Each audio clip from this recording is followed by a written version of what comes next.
Welcome back, warriors, where war never ends and sanity never lasts. Don't forget to hit subscribe, turn on notifications, and brace yourselves, because from here on out, there is only war. Let's go. There's a lot of firsts you can discuss with Warhammer. The first miniature you painted, or the first book you read, or something with Games Workshop itself, like the first plastic miniature, the first Horus Heresy novel, or something perhaps slightly more critical of them, like the first time they did something like raise the price of paint while reducing how much you get in a single part. I'm excited for the day we get to the point where you get enough for one single brushstroke at the DB low cost of $50 US. But I will end my complaining about Games Workshop until the end of this video, because I'm discussing a Warhammer Fantasy character, and you all know how that ends. As for which Warhammer Fantasy character, well, I'm assuming you can read and already know. To tie back into the rant I started with, today is all about arguably the very first Warhammer Fantasy special character, the Lich Master, Heinrich Kemmler. If you're one of those fine people who remembers when Warhammer miniatures looked like this, then clamp those nostalgia goggles on tight, because we're going in old school with this one. Alright, Kemmler time. Anyone know where Krell is? Heinrich Kemmler is, like I said, one of, if not the first, Warhammer Fantasy special character. And since Fantasy predates 40k, that means he's older than the entire setting of 40k. His competition is this guy Harry, some caste warrior who hates undead.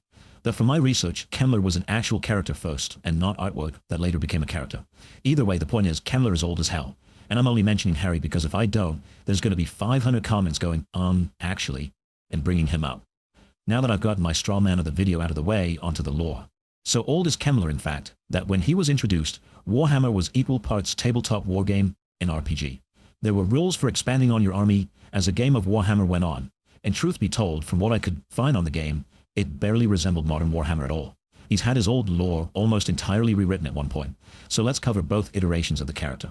His old lore won't take too long since, ironically, for the game being part RPG at this point, the setting of Warhammer Fantasy wasn't terribly developed at this period. This was the time when things like half-orcs and zotes were a part of the setting, by which I, of course, mean they were noticeable in the lore. Not that they were in one paragraph in the Flingo the Witch Hunter novel as a myth in some Imperial Wizards library kind of lore. At first, he was just your run-of-the-mill evil necromancer. As one is, he rose to power and was then violently ejected from power in the terror of the Lich Master campaign for early Warhammer Fantasy.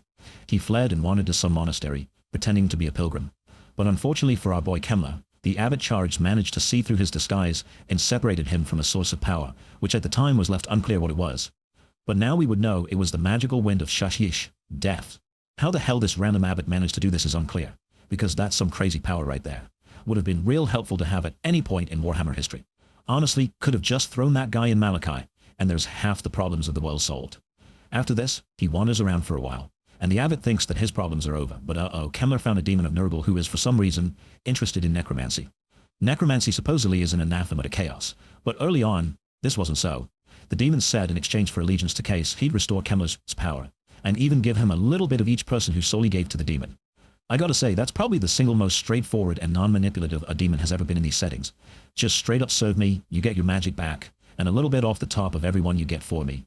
Naturally, Kemmler took the deal on account of being just a little bit desperate, as well as a lot of it is sane by this point, and it was time for round 2. This is the premise of the campaign, the vengeance of the Lich Master. Funnily enough, this was also the introduction of the Skaven as a race. One of the ways the players could deal with Kemmler was either by using a Warpstone artifact to counter him, which would have been about as safe to handle as you'd expect, or making some bargains with the Skaven to get their help.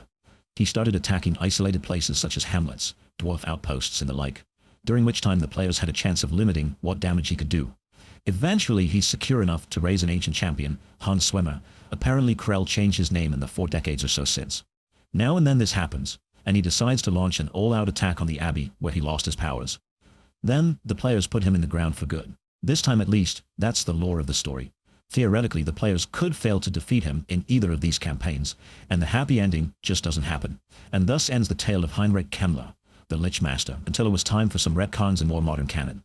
Kemmler was the sort of guy who was always a bit power-hungry, and since necromancy is a valid profession in this universe, he figured that was a great way to escape the issue of mortality and gain a bit of strength.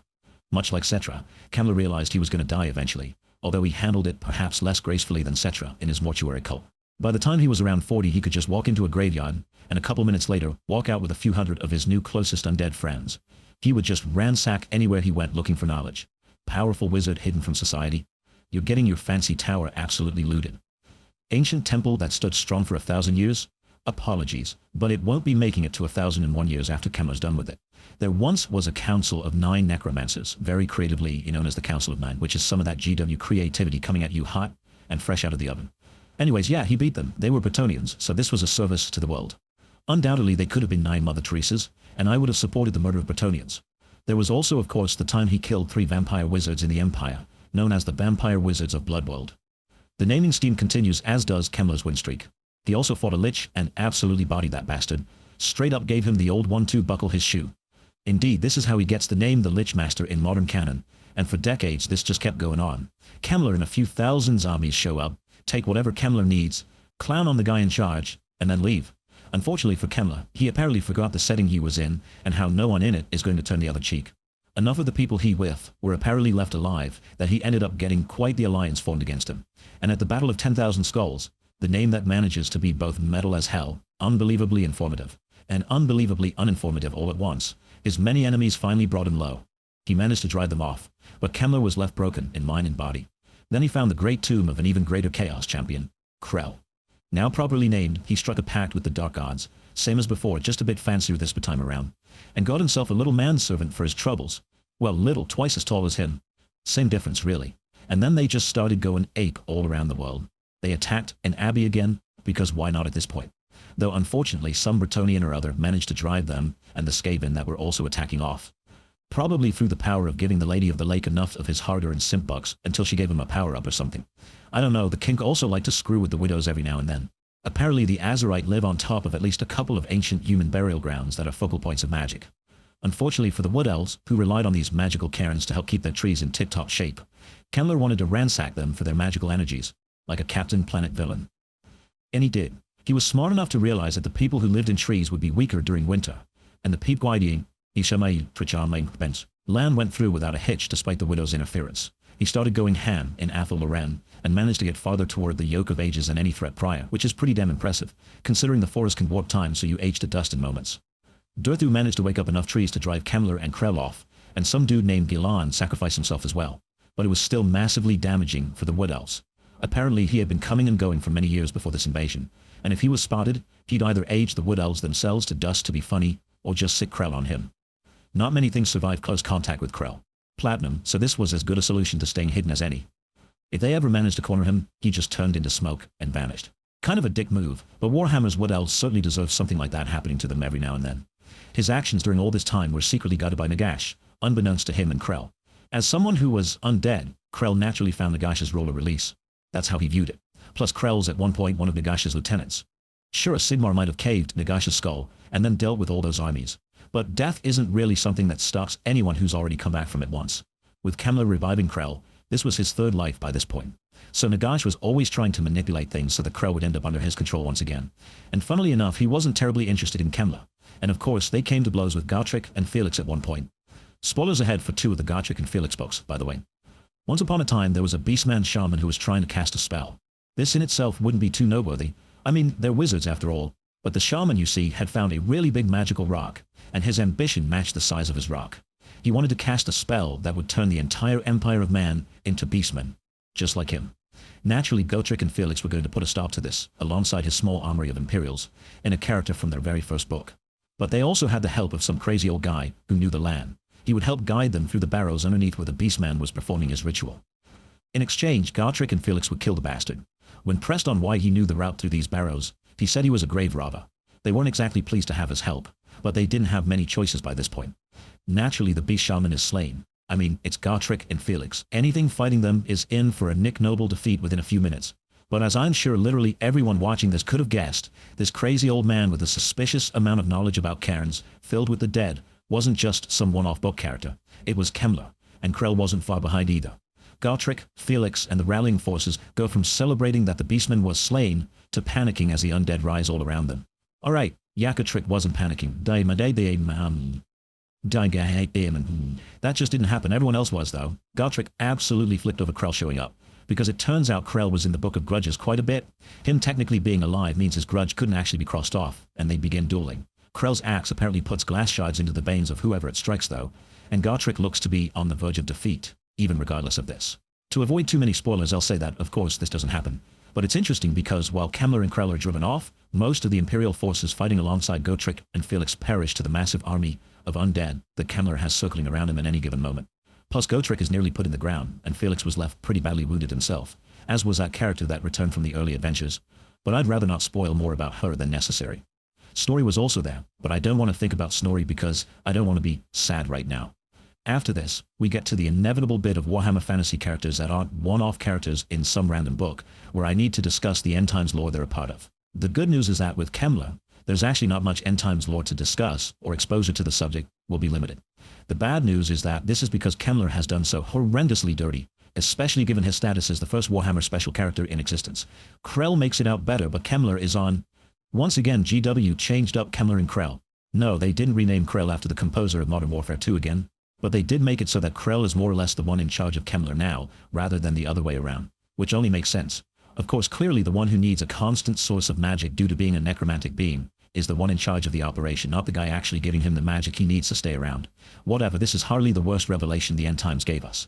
Malekith, you Kentucky Fried Kemmler, gets enlisted by Arkin the Black to go find Nagash's staff. Alec and Nash, unrelated, but isn't that just a fun name for a wizard staff? Alec and Nash, it's so fun to say. It sounds like one of those Harry Potter spells that's on the official wizardry blacklist. Probably does something like uncircumcised men or whatever. Anyways, what was I talking about? Ah yes, Kemmler being asked to retrieve Nagash's big staff, graph that pulsates with magical power. Dick joke. Despite Krell being reworked into basically being his boss, Kemmler is still pretty independent. So while he and Arkin raise the undead armies to duke it out against some Bretonnians, Arkin apparently called Kemmler a servant one too many times, and he decides to go rogue and take Nagash's staff for himself. He does so, and just as Arkin arrives after having finished off the dirty no-good Bretonnian scumbags, Kemmler declares his allegiance to the Chaos Gods, and asks if Arkin will join him. I guess that servitude is okay when you're doing it out of your own volition or something like that. Arkin's read the Horus Heresy novels, however, and knows that the Chaos Gods are only out for themselves and will ultimately dick you over on a whim, so he calls Kemmler a dumbass, and the fight begins. It's Lich Master versus Lich in the opening fight to the end of the world. Arkin actually comments on this, by the way, smart ass that he is in the end times. And as for Kemmler, despite being boosted in power by the Chaos Gods, Arkin's thousands of years of experience carry the day. Kemmler is exploded after he fails a magical beam clash, sort of like Vegeta in the Saiyan saga. Except Kemmler didn't turn into a monkey at the end, just a fine red mist. You should know that this makes Kemmler the first named character killed off in the end times. It's poetic in a way. Games Workshop killed off their first special character as a way to kick off the event that killed the first Warhammer setting. It'd be cool if it weren't enraging, although in retrospect, that might have been some brave soul at Games Workshop trying to let everyone know it was coming. As for Krell, there's only so much to tell, but for the sake of bookkeeping, I'll finish his tale here. His position in life was largely that of Kemmler's attack gorilla, so now that he's independent, he becomes Nagash's more talk of despair. He never doubts Nagash's plans or leadership, which is funny because literally everyone else involved with him does so at some point. Even Archon. What makes that really stand out is that, in life, he was a Khorne Chaos Lord, but this time around, he seems to be all in with Nagash. He tried to stop Nurgle demons from interrupting one of Nagash's plans, but he got devoured by a great unclean one. While the Skaven nuked Nagash's pyramid, Nagash brought him back to life. Then they went to Athol Loran to ally with the living, and then, as the world was ending, he got into a duel with Sigvald, Prince of Slaanesh, an all-around worst human being in any Warhammer setting. Krell cuts his eye out, and then Sigvald beats him to a fine powder, before Thrag kills Sigvald and pisses on his corpse. Then the world exploded in Age of Sigmar. There's almost nothing to tell of either of them now. There's been little bits of lore hinting that Krell is kind of still around, or at least the memory of him is. But for now, neither he nor Kemmler have made any moves. They used to have their miniatures available as generic hero units, but as of now, both seem to have been taken off the store page, and are thus no longer available for match play. Okay, end of annoying because I really like Kemmler and Krell. And if I knew they were going to do that, I would have grabbed those models. So if you want these lads, you're going to have to either find some second-hand models, recast, or get really into playing as Kemmler in Total Warhammer. If you do that third option, at least you get to spend your entire early to mid-game bowling the Bretonnians, which is nothing but a positive in my opinion, and fitting to his lore. One last thing before we end is that Kemmler used to have his own school of magic on the tabletop. He was, at one point, said to be approaching Nagash in power, and naturally his school of magic was essentially just necromancy. But everything is buffed. He also had his own army list with unique units, magical artifacts and all that. Yeah, if you're like me and the idea of Games Workshop doing something cool is almost anathema to you because of how recently you got into the hobby, go read up on your Kemmler lore. But for now we end the tale of Warhammer's first special character. Compared to a lot of others, he really didn't do too much, but honestly I like Kemmler a lot. His existence isn't really tied into any greater powers, and he just kind of appears as a thread, which is endearing to me. Yes, he's a necromancer, so he owes his power to Nagash ultimately. And yes, he's sworn allegiance to the Chaos Gods like 5 times in his lore. But it never comes across as his main characterization. These things seem like means to an end of achieving great power. Not that Kemmler is all about chaos and nothing but chaos like a lot of Warhammer lore. He's just his own guy, doing his own thing, not causing the most damage, but enriching the setting of Warhammer Fantasy nonetheless. And with that sappy little ending monologue, I would just like to say, please give the Vampire Council new DLC, Creative Assembly. It's been forever. They need it. The Nagash mod for Total Warhammer 2 hasn't been ported yet. I'm dying over here. So yeah, come on, thank you of course to my wonderful channel members. You were the Krell to my Kemmler, supporting me in my endeavors for years to come. And that's it. You've survived yet another video of mine. If you enjoyed it, don't forget to drop a like, subscribe, and leave a comment to let me know what you think. Or just rant about some filthy Xenos, that works too. If you'd like to support the channel, feel free to subscribe or become a member. Either way, thank you for watching, and take care out there. Seriously though, see 100th Legendary Lord? It better be Nagash, or well, ideally Nagash. But I think he should be the most busted character in the game, like he is in the mod for Warhammer 2. So if that takes some time to properly make, then it's understandable. As for Thankful, funny rat guy, why wouldn't anyone want him in? You could even make him appear alongside Malekith, Makaisen, and make the dwarf Hiddenbird official, or Max Schreiber, and give the Empire a kick-ass wizard for their legendary lord. He could canonically wield multiple winds of magic at once. So imagine how busted that would be on the campaign.